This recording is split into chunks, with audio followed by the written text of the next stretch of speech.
তো যারা 2025 সালে উচ্চ মাধ্যমিকে দর্শন পরীক্ষা দেবে, আমি তোমাদের এখন যে লজিকটা প্র্যাকটিস করাবো 100% কমন এই ধরনের লজিক পরীক্ষা আসবে গ্যারেন্টি। তো যারা নতুন আমার চ্যানেলে ফিলোসফি এইচএস উচ্চ মাধ্যমিক দর্শন ইউটিউব চ্যানেলটি সাবস্ক্রাইব করো। সঙ্গে 2025-এর ফুল টিউশন কিন্তু কমপ্লিট হয়ে গেছে, প্রোফাইলটা ভিজিট করে প্লে লিস্টে যাও, সম্পূর্ণ টিউশনটা কমপ্লিট। 8 মার্ক নোটস লিখে দিয়েছি, কোন অধ্যায় থেকে 8 মার্ক আসবে, কোন অধ্যায় থেকে এমসিকিউ এসিকিউ আসবে, কয়টা পড়তে হবে, সিলেবাস অ্যান্ড সাজেশন ভিত্তিক পুরো টিউশনটা কমপ্লিট। যেটার জন্য তোমরা টিউশন পড়তে যাও সেম টিউশন কিন্তু এখানে বিনামূল্যে। আর আমার এখানে যারা পড়ে তারা মানে বললাম তো পরীক্ষায় একটা প্রশ্ন ছাড়ে আসে না, গ্যারেন্টিতে বললাম। সেটা তুমি যদি পড়ে থাকো তুমিও পারবে। তো প্লিজ চ্যানেলটা সাবস্ক্রাইব করে বন্ধুকে শেয়ার করে সবাইকে ক্লাস করার সুযোগ করে দাও। আর ফটাফট কিন্তু এই ক্লাসটা করে মেইন ক্লাসে তোমরা চলে যাবে। আমি তোমাদের এখন প্র্যাকটিস করাচ্ছি নিরপেক্ষ ন্যায় থেকে, বুঝে গেছো? নিরপেক্ষ ন্যায় থেকে লজিক প্র্যাকটিস করাচ্ছি। এই অধ্যায় থেকে কী কী আসবে, এই অধ্যায় থেকে এমসিকিউ আসবে, নোট আসবে, টিকা সব লিখে দিয়েছি, কোন টিকাটা কয়টা পড়তে হবে লিখে দিয়েছি, খাতার মধ্যে লিখে নেবে। সঙ্গে লজিক, যত ধরনের পরীক্ষার লজিক আছে সব কমপ্লিট করে দিয়েছি। আমি তোমাদের এখন প্র্যাকটিস করাচ্ছি যাতে পরীক্ষা দেখা মাত্র সঠিক উত্তরগুলো করে আসো, আমার চ্যানেলের মূল উদ্দেশ্য। তো প্লিজ চ্যানেলটা অবশ্যই সাবস্ক্রাইব করে শেয়ার করে সবাইকে এই টিউশনটা ক্লাস করার সুযোগ করে দেবে। দেখো, নিম্নলিখিত যুক্তিগুলিকে আদর্শ আকারে রূপান্তরিত করে তাদের মূর্তি ও সংস্থান উল্লেখ করো এবং বৈধতা বিচার করো। বিজ্ঞানী বুদ্ধিমান এবং কোনো বিজ্ঞানী পদার্থবিদ, সুতরাং সব পদার্থবিদ বুদ্ধিমান। চলো দেখে নেওয়া যাক এই ধরনের প্রশ্ন যে আসবে কিভাবে মূর্তি সংস্থান বৈধতা বিচার করবে। তো সবার আগে আমাদের কী করতে হবে, সবার আগে কিন্তু যৌক্তিক আকার সাজাতে হবে। একটা কথা আমার রাখবে, ফিলোসফিতে যেমন এই অধ্যায় নিরপেক্ষ যত ধরনের লজিক সব কমপ্লিট করে দিয়েছি। আর তুমি ক্লাসগুলো অবশ্যই মেইন ক্লাসগুলো করবে, আমি তোমাদের এক্সট্রা ক্লাস করাচ্ছি। এই ক্লাসটা করার পর মেইন ক্লাসগুলো এই অধ্যায়ের কোয়েনের প্লে লিস্টে গিয়ে প্রত্যেকটা অধ্যায় আলাদা আলাদা করে সাজানো আছে, ফুল টিউশনটা করে নেবে যদি 100% রেজাল্ট করতে হয়। তো দেখো, আমি এখন প্র্যাকটিস দেখো, বিজ্ঞানী বুদ্ধিমান, তাহলে এখান থেকে আমাদেরকে কী বার করতে হবে? সবার প্রথমে আমি কী শিখিয়েছিলাম তোমাদেরকে? সবার প্রথমে শিখিয়েছি যে যৌক্তিক আকার বার করতে, যেটাকে আদর্শ আকার বলা হয়। তো চলো সবার আগে যৌক্তিক আকারটা সাজিয়ে নিই। নতুন করে আর শেখানোর কিছুই নেই, জাস্ট প্র্যাকটিস, যাতে পরীক্ষা যতই কঠিন আসুক যাতে তোমরা পারো, এটাই হচ্ছে আমার এখনকার ক্লাসের মূল উদ্দেশ্য। ক্লিয়ার? যৌক্তিক আকার বা আদর্শ আকার এটাকে বলা হয়। এবার দেখো, তারপরে কি বলছিলাম তোমাদেরকে? বলেছিলাম যে এই যুক্তিটা থেকে আমাদেরকে সিদ্ধান্ত বা নিচ থেকে উপরে উঠতে হবে। সিদ্ধান্ত মানে এই যে নিচ থেকে উপরে উঠতে হবে, এখানে 3টা ফুলস্টপ দাও, এখানে নিচ থেকে উপরে উঠতে হবে। তো সিদ্ধান্ত লিখতে হবে। সিদ্ধান্ত কী করে পাবে? এটা তোমরা পারো না, বেশিরভাগ স্টুডেন্ট পারে না। তার মূল কারণ সঠিক নিয়মে ক্লাস করে না। আমি নিয়ম কিন্তু লিখে দিয়েছি, প্রত্যেকটা অধ্যায় থেকে ভালো করে দেখে নেবে। এই অধ্যায় দেখে নেবে আমি কি শিখেছিলাম। অতএব, নর্মালি কিন্তু পরীক্ষায় প্রশ্ন আসে অতএব, সুতরাং, কাজেই থাকলে তার পরের বাক্যটা, কারণ কিংবা কেননা থাকলে তার আগের বাক্যটা। তো এগুলো যত ধরনের আসে সবগুলোই ক্লাস কিন্তু একটার পর একটা ক্লাস কিন্তু আমি করিয়েছি, তোমরা দেখে নেবে। যেটা যে অধ্যায়ের ক্লাস সেটা সেই অধ্যায়ে পেয়ে যাবে। যেমন এই অধ্যায়ের ক্লাস, তাহলে এখানে মিলে গেল সুতরাং, অতএব, সুতরাং, কাজেই, তার মানে সুতরাং মিলে গেছে, তার মানে সিদ্ধান্ত হচ্ছে এটা। এই যে সব পদার্থবিদ বুদ্ধিমান, সবার আগে সিদ্ধান্ত আইডেন্টিফাই করতে হবে। তাহলে আলটিমেটলি প্রত্যেকটা কিন্তু বচন হবে। তো সব পদার্থবিদ বুদ্ধিমান, এটা কোন বচন হবে? এটা কিন্তু সকল পদার্থবিদ হয় বুদ্ধিমান ব্যক্তি। তো এটা প্রত্যেকটা বচনও আবার শিখতে হবে। আমি আগেও বলেছিলাম যে ফিলোসফিতে বচন অধ্যায় যে বাদ দিবে সে কিন্তু প্রত্যেকটা লজিকে পদে পদে হোঁচট খাবে। তাই প্রত্যেকটা অধ্যায় যেমন রিলেটেড, আমি সিরিয়ালি যেভাবে ক্লাসগুলো করিয়েছি প্রত্যেকটা অধ্যায় কিন্তু ক্লাসগুলো করবে, ঠিক আছে? নোটস তো মুখস্থ করবে যেগুলো লিখে দিই, ঠিক আছে, এমসিকিউ মুখস্থ করবে, কিন্তু লজিক ক্লাস করতে গেলে সিরিয়ালি যে লজিক ক্লাসগুলো করিয়েছি নাহলে কিন্তু হোঁচট খাবে। যেমন এখন তুমি নিরপেক্ষণের লজিক শিখছো, কিন্তু এই লজিকের এবার এটা আলাদা লজিক, সঙ্গে আবার কি তোমাকে বচনও লাগে, মানে বচন তোমার পেছন ছাড়বে না। তাই বচনটা যদি তুমি ভুল করো, তাই প্রতিদিন একবার করে বচন অধ্যায়ে আমি যে লজিকগুলো শিখিয়েছি, যেভাবে শিখিয়ে, যে নিয়মে শিখিয়েছি খাতার মধ্যে লিখে ক্লাসগুলো, তাহলে বচন জীবনে ভুল হবে না, ঠিক আছে? তাহলে আলটিমেটলি কী বচন হবে? এটা এ সবের সাথে হ্যাঁ বচক আছে, এগুলো এ বছর নিয়ম ভালো করে দেখবে। তাহলে কি হবে? এ বচন সকল পদার্থবিদ হয় বুদ্ধিমান। চলো লিখে দিই, সকল পদার্থবিদ হয় বুদ্ধিমান।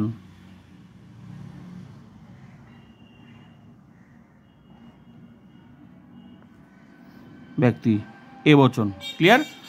সকল পদার্থবিদ হয় বুদ্ধিমান ব্যক্তি। ক্লিয়ার? এ বচন হলো। তো এবার আমরা কি বলছিলাম? এ বচনের সিদ্ধান্ত, সবার আগে সিদ্ধান্ত আইডেন্টিফাই গেলাম, 3টে লাইনে থাকবে, তার মধ্যে এক লাইন তুলে নিলাম। কী করে বার করলাম সেটা তো বলে দিলাম। অতএব সুতরাং কাজে থাকে যেটা থাকে সেটা তার পরের বাক্যটা, অতএব সুতরাং মিলে যে কোনো একটা শব্দ মিলে তার পরের বাক্যটা, কারণ কিংবা কেন থাকলে তার আগের বাক্যটা, সেগুলো শিখিয়েছি। আর তারপর অতএব, তারপর হচ্ছে যেহেতু সেহেতু, যেহেতু থাকলে কী হবে সব শিখিয়েছি, সব ধরনের লজিক শিখিয়েছি। হ্যাঁ, তো তাহলে এটা কি হলো? হ্যাঁ হ্যাঁ, এটা হচ্ছে সিদ্ধান্ত নেওয়ার পর এই যে উদ্দেশ্যপদটার নাম হচ্ছে এস, আর বিধেয়পদটার নাম কি হচ্ছে পি। এস মানে সাবজেক্ট, পি মানে প্রেডিকেট। ক্লিয়ার? এটা আমি তোমাদেরকে শিখিয়েছি।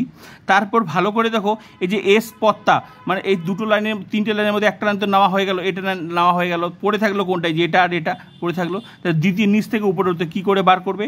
এই যে পদার্থবিদ, এই যে পদার্থবিদ যে শব্দটা, এই যে এস পদ, এস মানে কি পক্ষপদ, পি মানে কি সাধ্যপদ, এ মানে হেতুপদ। এই যে পদার্থবিদ শব্দটা যেখানে থাকবে এক লাইন বাদ দিয়ে একটা নেওয়া হয়ে গেছে, যে লাইনে যে দুটো লাইনের মধ্যে থাকবে সেটাই হবে দ্বিতীয় নাম্বার লাইন। তো পদার্থবিদ কোথায় আছে ভালো করে দেখো, এই যে এখানে আছে, কোনো বিজ্ঞানী পদার্থ এখানে আছে, তার মানে এটাই হবে দ্বিতীয় নাম্বার লাইন। এই নিয়মটা জানতে হবে, না হলে শুরুতে যদি ভুল করো গোটা লজিকটাই ভুল চলে যাবে। ক্লিয়ার? তাহলে এটা হবে দ্বিতীয় নাম্বার লাইন। তারপর আবার একটা বচন করতে হবে, কোনো আছে তার মানে ডাইবচন, কোনো বিজ্ঞানী পদার্থবিদ তার মানে ডাইবচন, কোনো বিজ্ঞানী হয় পদার্থবিদ। হ্যাঁ, এবার বচনটা করে নাও। কোনো আলটিমেটলি সবগুলোই বচন করতে হবে। কোনো বিজ্ঞানী হয় পদার্থবিদ। ক্লিয়ার? কোন বচন এটা? আই বচন। ব্যাস, দুটো লাইন হয়ে গেল।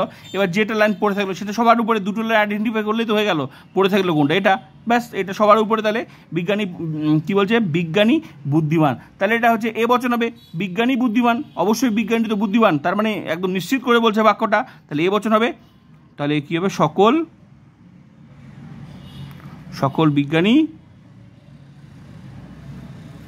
হয় বুদ্ধিমান। এবার তোমাদের অনেকের প্রশ্ন, স্যার এখানে তো সকল নাই, তাহলে আপনি কি করে বুঝলেন এই বচন? এখানে বিজ্ঞানী বুদ্ধিমান নিশ্চিত করে বলছে, বিজ্ঞানী তো বুদ্ধিমানই হবে। বিজ্ঞানী আবার কোনো বিজ্ঞানী বুদ্ধিমান হয় নাকি? বিজ্ঞানী হচ্ছে আর বুদ্ধিমান হবে, এটা হয়? তাহলে সকল কথাটা এখানে যাবে। ক্লিয়ার? তাহলে সকল বিজ্ঞানী হয় বুদ্ধিমান, এটা কোন বচন? এ বচন হয়ে গেল। এবার দেখো, এই যে প্রথমকার লাইনটা এটা কিন্তু প্রধান আশ্রয় বাক্য, এটা কিন্তু দ্বিতীয় লাইনটা কিন্তু অপ্রধান আশ্রয় বাক্য। লিখলেও হবে, না লিখলেও হবে, ঠিক আছে? কিন্তু এটা কিন্তু এই তিনটা ফুটস্টপ দিয়ে বোঝানো যাবে যে এটা প্রধান আশ্রয় বাক্য, এটা অপ্রধান। তার জন্য সরাসরি ফিনিশিং দিলা, তার মানে বোঝা যাচ্ছে এটা হচ্ছে দুটো হচ্ছে আশ্রয় বাক্য, এটা হচ্ছে সিদ্ধান্ত। ক্লিয়ার? তো এখানে তোমরা লিখেও দিতে পারো প্রধান আশ্রয় বাক্য, আর এটা হচ্ছে অপ্রধান আশ্রয় বাক্য। আমি লিখলাম না, হ্যাঁ, প্রত্যেকটাতে লিখেও দিয়েছি, বলেও দিয়েছি, লিখলেও হবে, না লিখলেও হবে। প্রধান আশ্রয় বাক্য, অপ্রধান আশ্রয় বাক্য, এটা সিদ্ধান্ত। তার জন্য তো এই তিনটা ফুলস্টপ দিয়েছি। ক্লিয়ার হয়ে গেল? বাস, এইটাই হচ্ছে মেন। এই সাজানোটার উপরই তুমি নাম্বার। এটা যদি ঠিক করতে পারো তাহলে বাকি প্রত্যেকটা রুলসগুলো তোমার সঠিক উত্তর করতে পারবে। আর পরীক্ষা কিন্তু মনে রাখবে, এটার উপরে যদি 10 পেজ লেখো না, ওই যেটা 1 নাম্বার সিলেক্ট আছে ওটুকুই পাবে। এটার জন্য এই সমস্ত এই লজিকে প্রত্যেকটার আলাদা, বিচারের নাম্বার আলাদা, দোষের নাম্বার আলাদা, সংস্থান মূর্তিতে তার আলাদা নাম্বার, এটা যুক্তি আকারটা আলাদা, প্রত্যেকটাতে আলাদা। এই জন্য 4 করে দুটো আছে। তো আশা করি বুঝতে পেরেছো। তাহলে এটাই হচ্ছে মেন। হয়ে গেল সাজানো। এবার আমাদেরকে কী করতে হবে? এবার আমাদের কিন্তু দোষ বার করতে হবে। তো দোষ বার করার নিয়ম আমি কি শিখেছিলাম? দোষ বার করার নিয়ম আমি তোমাদেরকে শিখেছিলাম যে নিরপেক্ষ ন্যায়ের যে দোষ বিচার বার করার, আমি নিরপেক্ষ ন্যায় বৈধতা বিচারের নিয়ম আছে কিন্তু 10টা, কিন্তু আমি তোমাদেরকে বলেছিলাম 4টা নিয়ম মুখস্থ করতে বলেছিলাম। প্রত্যেকটা লজিকে যখন এই নিরপেক্ষ ন্যায়ের ক্লাসগুলো আমি করাই, প্রত্যেকটা লজিকে আমি বলেছি এই 4টা নিয়ম দেখে দিয়েছি। প্রত্যেকটা নিয়ম আলাদা, নিয়মগুলো আলাদা ক্লাস আছে। লজিক করার সময় প্রত্যেকটা লজিকে আমি কিন্তু নিয়মগুলো দেখিয়ে দিয়েছি একদম সুন্দর করে, ঠিক আছে? লিখেও দিয়েছি খাতার মধ্যে। তো নিয়মগুলো কি? প্রথম নিয়ম কি করতে বলছিলাম? প্রথম নিয়মটা আমি অ্যাপ্লাই করতে বলছিলাম যে নিরপেক্ষ ন্যায়ের হচ্ছে প্রথম নিয়ম যে ন্যায় অনুমানে 3টা পদ থাকবে, তার বেশিও না কমও না। প্রত্যেকটা নিয়ম একবার করে অ্যাপ্লাই করে দেখতে হবে। যদি পাস হয়, 4টা নিয়ম পাস হয় তাহলে ঠিক আছে, তাহলে দোষ হবে না। আর যদি না হয় তাহলে দোষ হবে, ঠিক আছে? মানে নিয়মটা পালন না হয় মানে তাহলে দোষ হবে, ঠিক আছে? তো এখন হচ্ছে আমরা পদগুলো মিলাবো। পদ বলতে কি? প্রথমকার নিয়ম যে নিরপেক্ষণের প্রথমকার নিয়মটা আমরা মিলিয়ে দেবো। প্রথমকার নিয়ম আমি কী বলেছিলাম? যে দেখো, আমি নতুন করে কিন্তু আমি লেখানোর কিছুই নেই। এই যে ওটা যখন আমি মেইন ক্লাস করেছি তখনই আমি পাই টু পাই করে লিখে দিয়েছি। এখন আমি তোমাদের প্র্যাকটিস করাচ্ছি। এখন মুখে এগুলো এখন সব শেখা হয়ে গেছে, লজিক শেখা হয়ে গেছে। এখন জাস্ট মনে থাকবে। আমি বলে দিচ্ছি, তোমরা খাতার আর যদি না নতুন হয়ে থাকো তাহলে এই অধ্যায়ে গিয়ে মেন ক্লাসগুলো করবে, খাতার মধ্যে লিখে নেবে, তখন অটোমেটিক তোমার মুখের মধ্যে নিজেই ভাসবে নিয়মগুলো। আমি লিখে দিই প্রত্যেকটা ক্লাসের মধ্যে, আমি দেখানোর কিছুই নেই, ঠিক আছে? ওগুলো অলরেডি ক্লাস হয়ে গেছে, ফুল টিউশন কমপ্লিট, আমি এক্সট্রা ক্লাস করাচ্ছি এখন, ঠিক আছে? তো প্রথম নিয়ম কি অ্যাপ্লাই করতে বলেছি, কারণ আগের প্রত্যেকটা লজিকে দেখবে আমি প্রত্যেকটা লজিকে আমি নিয়মগুলো দেখিয়েছি, ঠিক আছে? লিখেও দিয়েছি, সঙ্গে দেখিয়েও দিয়েছি। তাহলে প্রথম নিয়ম কি? প্রথম নিয়ম ন্যায় অনুমান 3টা পদ থাকবে, তার বেশিও না কমও না। এই নিয়মটা 3টা পদ মানে এই যে এস তো পদার্থবিদ মিলিয়ে নাও, কোথায় আছে পদার্থবিদ, এই যে এস, তার মানে এস মিলিয়ে নাও, একটা পদ হলো, প্রত্যেকটা পদ দুবার করে বসে একটা পদ হলো, ব্যাস। তারপর কি বিজ্ঞান, এই যে বুদ্ধিমান ব্যক্তি, ব্যাস। তো কটা হলো? 2টা। বুদ্ধিমান ব্যক্তি আর বুদ্ধিমান একই ব্যাপার, ঠিক আছে? 2টো, এখানেও বুদ্ধিমান ব্যক্তি দিতে পারো, কোনো অসুবিধা নেই, হ্যাঁ। তাহলে 2টা পদ হলো। আর বাকি যে 2টো থাকবে সেটা কিন্তু তোমার হচ্ছে এম পদ, মানে বিজ্ঞানী, তার মিলে গেল এম পদ। তার মানে প্রথম নিয়মটা পাস হয়ে গেল। ভালো করে দেখো, পদার্থবিদ একটা, বুদ্ধিমান ব্যক্তি 2টা, তারপর হচ্ছে বিজ্ঞানী 3টা। তার মানে প্রত্যেকটা পদ দুবার করে বসে, আলটিমেটলি দুবার করেটাকে একবার করে ধরা হয়। এই জন্য প্রথমকার নিয়মটা 4 পদ ঘটিত দোষ হলো না। কেন? কারণ এখানে ন্যায় অনুমান 3টা পদ আছে, এই যে 3টা পদ আছে, এস একটা পদ, সেম একটা পদ। 4 পদ ঘটিত দোষ কেমন সেটা আলাদা লজিক, প্রত্যেকটা লজিক শিখিয়েছি, ঠিক আছে? যত ধরনের লজিক সব শিখিয়েছি, ঠিক আছে? তো ক্লিয়ার হয়ে গেল, তার মানে প্রথম নিয়ম পাস, 4 পদ ঘটিত দোষ হলো না, ক্লিয়ার? এবার হলো দ্বিতীয় নিয়মে যাব। দ্বিতীয় নিয়মটা কি? ন্যায়ের নিয়ম হলো, নিরপেক্ষ ন্যায়ের নিয়ম হলো হেতুপদকে 2টি আশ্রয় বাক্য, এই যে একটার পর একটা নিয়ম অ্যাপ্লাই করে দেখতে হবে, যেখানে আটকে যাবে সেখানে দোষ হয়ে যাবে। তারপর দ্বিতীয় নিয়ম, প্রথম নিয়ম পাস হয়ে গেল বলে দ্বিতীয় নিয়মে যাবো। দ্বিতীয় নিয়মটা কি? যে নিরপেক্ষ ন্যায়ের নিয়ম হলো, দেখবে সব আগের ক্লাসগুলো আমি দেখি, এই যে আমি যেগুলো কথাগুলো বলছি না, এগুলো সব দেখিয়ে দিয়েছি নিয়মগুলো, প্রত্যেকটা একদম দেখিয়ে দিয়েছি নিয়মগুলো। তো ন্যায়ের নিয়ম হলো হেতুপদকে 2টি আশ্রয় বাক্যের মধ্যে একবার অবশ্যই ব্যাপ্য হতে হবে। হেতুপদ মানে কি? এই যে এম পদের কথা বলছি, এম পদকে, এই এম পদ 2টা আশ্রয় বাক্যে থাকে, একবার ব্যাপ্য হতে হবে। কারণ এ বচনের হেতুপদটা কোথায় আছে? উদ্দেশ্য, আর আমরা জানি কি এ বচনের উদ্দেশ্যপদ ব্যাপ্য। দেখো এই যে ব্যাপ্যতা আবার কাজে লাগছে, মানে ব্যাপ্যতা তুমি যদি বাদ দাও তাহলে ভুল। এখানে তুমি নিরপেক্ষ নয় লজিক করছো, কিন্তু ব্যাপ্যতাও কাজে লাগছে, আবার বচনও কাজে লাগছে। ওই জন্য বললাম ফিলোসফিতে কোনো লজিকই বাদ দেওয়া যাবে না। যদি ব্যাপ্যতা যদি না শেখো, তাহলে এখানে এই উদ্দেশ্যপদ আর বিধপদ ব্যাপারগুলো যদি আইডেন্টিফাই নাই করতে পারো, তাহলে সেই লজিকটাও তুমি পারবে না। কারণ এখানে দেখো এই যে হেতুপদটা আছে কোথায়? উদ্দেশ্য স্থানে। তাহলে এ বচনের উদ্দেশ্যপদ কি? ব্যাপ্য। এই যে উদ্দেশ্যপদ ব্যাপ্য, সেটা তোমাকে আইডেন্টিফাই, সেটা তোমাকে জানতে হবে। তার মানে কি? তুমি ব্যাপ্যতাটা যদি, এই উদ্দেশ্যপদ আর বিধপদ, ব্যাপ্য অব্যাপ্য, এগুলো যদি না জানো, তাহলে এই লজিকটাও পারবে না। সঙ্গে একটা লজিক বাদ দেওয়াতে সমস্ত লজিক, যেমন তুমি যোগ মনে করো প্রতিজ্ঞা করেছো আমি যোগ শিখবো না, বিয়োগ শিখবো না, তাহলে তার মানে কি তুমি অঙ্ক জীবনে পারবে? জীবনে পারবে না। ঠিক তেমনি ফিলোসফিতেও কোনো লজিক বাদ দেওয়া যাবে না, যে বাদ দিবে সে জীবনে লজিক শিখবে না, ঠিক আছে? তো ক্লিয়ার? তাহলে এ বচনের উদ্দেশ্য ব্যাপ্য হয়ে গেল, তার মানে কি? হেতুপদ ব্যাপ্য হয়ে গেল। এক জায়গায় 2টি আশ্রয় বাক্যের মধ্যে এক জায়গায় ব্যাপ্য হলেই হবে, তার মানে অব্যাপ্য হেতুদোষ হলো না, ক্লিয়ার? আর জায়গা দেওয়ার দরকার নেই। এখানে অব্যাপ্য, কিন্তু এখানে অব্যাপ্য হলে কি হবে? এই জায়গায় তো ব্যাপ্য হয়েছে, কারণ আই বচন 2টা পদই অব্যাপ্য, তো ব্যাস অব্যাপ্য হচ্ছে, তো কী হচ্ছে? এক জায়গা তো ব্যাপ্য, আর নিয়ম বলছে হেতুপদ 2টি আশ্রয় বাক্যের মধ্যে এক জায়গায় অবশ্যই ব্যাপ্য হতে হবে, তাহলে ব্যাপ্য হয়ে গেল, ক্লিয়ার? তাহলে ব্যাপ্য ক্লিয়ার, তার মানে অব্যাপ্য হেতুদোষ হলো না। কখন হতো সেটারও আলাদা ক্লাস, অব্যাপ্য হেতুদোষ হচ্ছে না সেটারও আলাদা, প্রত্যেকটা সিরিয়ালি অধ্যায় ধরে ক্লাসগুলো করবে। বারবার করে বলেছি, এই নিরপেক্ষণের লজিক যদি শিখতে আমি যতগুলো ক্লাস করিয়েছি, এই নিরপেক্ষণের ক্লাসগুলো ভালো করে দেখবে। এখন যে ক্লাস এক্সট্রা ক্লাস এটা তো করবে, সঙ্গে মেইন ক্লাসগুলো করবে, ঠিক আছে? তো ক্লিয়ার হলো, অব্যাপ্য হেতুদোষ হলো না। তারপর আমি তৃতীয় নিয়মে যাব। তৃতীয় নিয়ম কি? যে পথ আশ্রয় বাক্যে ব্যাপ্য হয়নি সে পথ সিদ্ধান্তে ব্যাপ্য হতে পারে না, ন্যায় নিয়ম। যদি তার এই নিয়মের ক্ষেত্রে, তৃতীয় নিয়মের ক্ষেত্রে, যে 2টা দোষের মধ্যে যে কোনো একটা দোষ করতে পারে, একটা হচ্ছে অবৈধ সাধ্য দোষ, একটা হচ্ছে অবৈধ পক্ষ দোষ। তো এখানে হচ্ছে যেহেতু এম পদের নিয়ম তো পাস হয়ে গেছে, তাহলে প্রথমকার এবার বাকি কী থাকলো? পি পদটা। তো এবার এই নিয়মের ক্ষেত্রে একমাত্র পি আর এসকেই দেখতে হবে। এই নিয়মের ক্ষেত্রে কোন নিয়ম? যে পদ আশ্রয় বাক্যে ব্যাপ্য হয়নি সে পদ সিদ্ধান্তে ব্যাপ্য হতে পারে না। এই নিয়মের ক্ষেত্রে একমাত্র সিদ্ধান্তে এসপি থাকে, এম থাকে না। এম কিন্তু এই নিয়মটা পাস হয়ে গেল, এখনই পাস হয়ে গেল। তাহলে এবার প্রথম থেকে শুরু করি। পি পদটা মানে কি? সাধ্যপদ। তো এ বচনের হচ্ছে কি? পি পদটা কি? অব্যাপ্য। কেন? কারণ পি পদটা আছে কোথায়? পি পদটা আছে বিধ স্থানে আছে, আর আমরা জানি কি এ বচনে বিধপদ কি? অব্যাপ্য। তাহলে ঠিক আছে, যে পদ আশ্রয় বাক্যে ব্যাপ্য হয়নি মানে অব্যাপ্য, ওই পদটা ভালো করে দেখো, সিদ্ধান্তে দেখো ব্যাপ্য হয়ে গেছে। কারণ সরি ধরো হ্যাঁ, কি বললাম?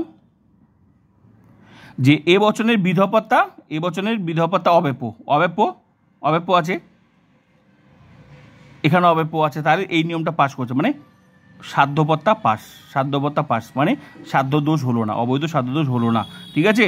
কারণ এটাও এবচন, এটাও এবচন, আর এটাও বিধস্থানে আছে, বিধপদ অব্যাপ্য, তারপরে এখানেও অব্যাপ্য। তার মানে নিয়ম কি বলছে? যে পদ আশ্রবাক্যে ব্যাপ্য হয়নি, মানে ব্যাপ্য হয়নি মানে অব্যাপ্য, সে পদ সিদ্ধান্তে ব্যাপ্য হতে পারে না, হয়নি তো? এখানেও অব্যাপ্য, এখানেও সিদ্ধান্ত অব্যাপ্য হয়েছে, ঠিকই আছে, পি পদটা নিয়ম পাস, তার মানে অবৈধ সাধ্য দোষ হলো না। তা আরেকটা পদ বাকি আছে এস পদটা, চলো এবার এস পদটা দেখি। এস পদটা অব্যাপ্য, আই বচনের দুটা পদই অব্যাপ্য, আমরা জানি আই বচনের দুটি পদই অব্যাপ্য, উদ্দেশ্যপদ অব্যাপ্য, বিধপদ অব্যাপ্য। তাহলে এস পদটা মানে কি? পক্ষপদ অব্যাপ্য। এই পদটা অব্যাপ্য, কিন্তু সিদ্ধান্তে দেখো, সিদ্ধান্তে এ বচনের উদ্দেশ্য স্থানে থাকায় এখানে অব্যাপ্য, কিন্তু সেম শব্দ এখানে কিন্তু থাকায় হয়ে গেল ব্যাপ্য। তাহলে কি কোন পদটা হলো? এস পদটার নাম কি? পক্ষপদ। তো এই যে নিয়ম কি বলছে? যে পদ আশ্রয়বাক্যে ব্যাপ্য হয়নি, আশ্রয়বাক্য মানে এই দুটো আশ্রয়বাক্যের কথা বলছে, যে পদ আশ্রয়বাক্যে ব্যাপ্য হয়নি সে পদ সিদ্ধান্ত হতে পারে না। মানে এই নিয়মের ক্ষেত্রে দোষ কি করে বুঝবে? এখানে অব্যাপ্য হতে হবে, এই দুটো অব্যাপ্য হতে হবে, আর ওটা যদি সিদ্ধান্তে ব্যাপ্য হয় তাহলে দোষ। তাহলে ভালো করে দেখো, এটা অব্যাপ্য, এখানে ব্যাপ্য, এই জন্য দোষ। কোন পদটা? এস পদটা মানে পক্ষপদ, তাহলে এই জন্য এটা দোষ হলো। কি দোষ? অবৈধ পক্ষ দোষ। ক্লিয়ার? আর এটা হয়নি কেন? পি পদটা হয়নি কেন? কারণ ভালো করে দেখো, এটা অব্যাপ্য, এখানেও অব্যাপ্য আছে, এখানে অব্যাপ্য, এখানে ব্যাপ্য হলেই দোষ। সেটা যে পদ, এস পদ হলে পক্ষপদ, এস পদ হলে পক্ষদোষ, পি পদ হলে সাধ্য দোষ। তো আশা করি এস পদটা হয়েছে এখানে অব্যাপ্য, ব্যাপ্য। এই নিয়মের কথা, কোন নিয়ম? যে পদ আশ্রয় বাক্যে ব্যাপ্য হয়নি সে পদ সিদ্ধান্তে ব্যাপ্য হতে পারে না, এই নিয়ম। এই এস আর পির কথা বলছে। এই নিয়মের ক্ষেত্রে দুইটা দোষের মধ্যে যে কোনো একটা করতে পারে, একটা অবৈধ সাধ্য দোষ, একটা অবৈধ পক্ষদোষ। তো ক্লিয়ার? এটা কোন দোষ হলো? দোষ হলো অবৈধ পক্ষ দোষ। এটা যে বার করতে পারবে সে বিচারটা তার কাছে কোনো ব্যাপার না। তো দোষ হলে এক ধরনের বিচার মুখস্থ করতে বলেছি, প্রত্যেকটা লজিকে শিখেছি। আর দোষ না হলে তার একটা গত মুখস্থ করতে হবে। দুই ধরনের বিচার মুখস্থ, খুব সুন্দর করে একই বিচার প্রত্যেকটার ক্ষেত্রে লিখতে হয়, খালি যেখানে কোনটায় কোথায় পরিবর্তন করতে সবগুলো বলে দিয়েছি। ক্লিয়ার? এবার সংস্থান কি? সংস্থান বার করা সোজা শিখিয়েছি। সংস্থান বার করা আলটিমেটলি যে তিনটা লাইন আছে না, এই তিনটে লাইনকে তুলে নাও। তুলে নিলাম, প্রথমকার লাইনটা তুলে নিলাম, দ্বিতীয় লাইনটা, তৃতীয় লাইনটা তুললাম। প্রথমকার লাইনে কি আছে? এম আর পি আছে না, এই যে এম আর পি দিলাম, ঠিক আছে। দ্বিতীয় লাইনে কি আছে? এম আর এস, আর তৃতীয় লাইনে কি আছে? এস আর পি, এই যে এস আর পি। তারপর আমি কি বলছিলাম? যে হেতুপদকে জোড়া দিয়ে দাও। হেতুপদ কোথায়? যে এম পদ, আর এম পদ পাশাপাশি জোড়া দিয়ে দিলাম। যেখানে থাকবে শুধু কারণ এর ফলে যে ছবিটা দাঁড়ালো, এই ছবিটা চারটা সংস্থানের মধ্যে আমি মনে রাখবে। এই লজিকের ক্ষেত্রে একটা নিয়ম লাগবে, নিয়মের আলাদা ক্লাস আছে। তারপর তোর প্রত্যেকটা লজিক ক্লাস আমরা লাইভ বুঝিয়ে দিয়েছি, নিয়ম একদম ডিটো ক্লাসগুলো করলেই তুমি পারবে, ঠিক আছে? যেমন এই ক্লাসটা করে তুমি বুঝতে পারছো, ঠিক আছে? একদম পুঙ্খানুপুঙ্খ ক্লাস, মেইন ক্লাসগুলো করে নেবে। তাহলে এই যে ছবিটা বাড়ালো না, এই চারটা সংস্থানের মধ্যে যে কোনো একটা ছবি হবে, যেই ছবিটা মিলে যাবে সেটাই হবে নাম। তো এই ছবিটা মিলে গেল, দেখবে তৃতীয় সংস্থান। এই ছবিটা হচ্ছে তৃতীয় সংস্থান, ঠিক আছে? তৃতীয় সংস্থান। তো এই সংস্থান হয়ে গেল। এরকম এই হেতুপদের অবস্থান অনুযায়ী ন্যায়ের যে আকার হয় সেটা সংস্থান। তো প্রথম সংস্থান আলাদা ছবি, দ্বিতীয় সংস্থান আলাদা ছবি, তৃতীয় সংস্থান আলাদা, তৃতীয় সংস্থান এটা, চতুর্থ সংস্থান আলাদা। তো প্রত্যেকটা আলাদা চারটা সংস্থান যে কোনো একটা ছবি মিলবে। ক্লিয়ার? দোষ হয়ে গেছে আর সংস্থান হয়ে গেছে, সংস্থান হয়ে গেল। তাহলে সংস্থান তো আমি বলে দিলাম কীভাবে বার করে। হেতুপদ একবার চারটা ছবির মধ্যে যে কোনো একটা মিলবে, ঠিক আছে? তো চারটা সংস্থান কি কি সেগুলো আমি দেখিয়েছি। তো এটাতে যেটা হচ্ছে সেটাই আমি বলবো। চতুর্থ, এটা হচ্ছে তৃতীয় সংস্থান। ক্লিয়ার? এবার বিচারটা হচ্ছে জলের মতো সোজা। বিচারটা আমি কি বলছি? বিচারটা আমি এমনভাবে শিখিয়েছি, দোষ হলে এক ধরনের বিচার, দোষ না হলে আরেক ধরনের বিচার। তো বিচার তো প্রত্যেকটা লজিক এই অধ্যায়ের লজিক ক্লাসে শিখিয়ে দিয়েছি, ভালো করে লিখে দিয়েছি, খাতা লিখতে বলছি, প্রচুর লিখিয়েছি বিচার, প্রচুর। সেম বিচার অনেক লিখছি, কোথায় কোথায় পরিবর্তন করতে হয়েছে সেটা আমি তোমাদেরকে বলে দিচ্ছি, মুখেই বলে দিচ্ছি। বিচারে কে লিখবে? বিচারে ক্লাসগুলো করবে, সব বুঝতে পারবে। বিচারের যুক্তিটি যেহেতু দোষ হয়েছে, যুক্তিটি এটা কোন সংস্থান? তৃতীয় সংস্থানের অন্তর্গত। এবং এই যে কোন অবৈধ মূর্তি যেহেতু দোষ হয়েছে,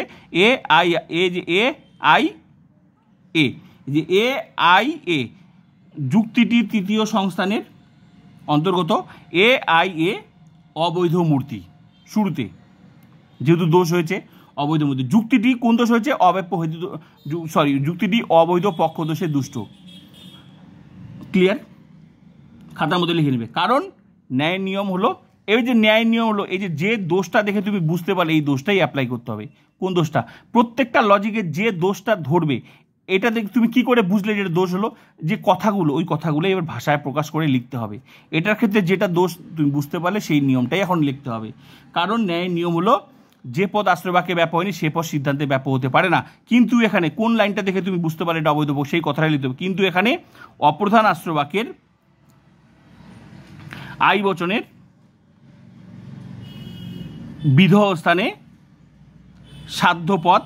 পক্ষপদ অব্যাপ্য হয়েছে।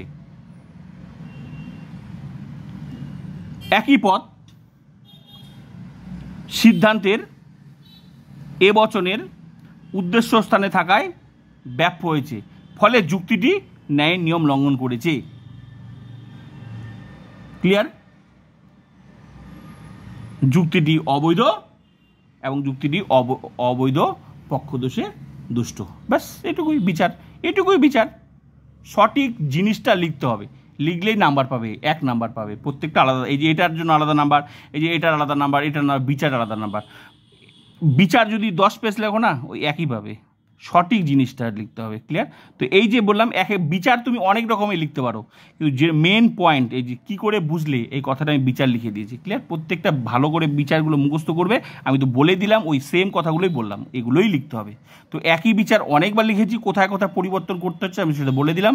আশা করি বুঝতে পেরেছো। এবার মেইন ক্লাসগুলো করে নেবে। যদি 100% পরীক্ষায় সঠিক লজিক লিখে আসতে হয়, আমার চ্যানেল ছাড়া এখানে কোনো টিউশন পাত্তা পাবে না। ইউটিউবে একমাত্র চ্যানেল যে নিঃস্বার্থভাবে ফুল টিউশন আমি তোমাদের পড়াচ্ছি। কারণ হাজার স্টুডেন্ট আমার কাছে পড়ে পাস আউট হয়েছে, একদম 100% রেজাল্ট। তো তোমরা যদি ফুল টিউশন পড়ো 100% কেউ আটকাতে পারবে না। তো প্লিজ চ্যানেলটা সাবস্ক্রাইব অ্যান্ড শেয়ার করে সবাইকে ক্লাস করার সুযোগ করে দেবে। আর ফুল টিউশন অধ্যায় ধরে ক্লাসগুলো করো।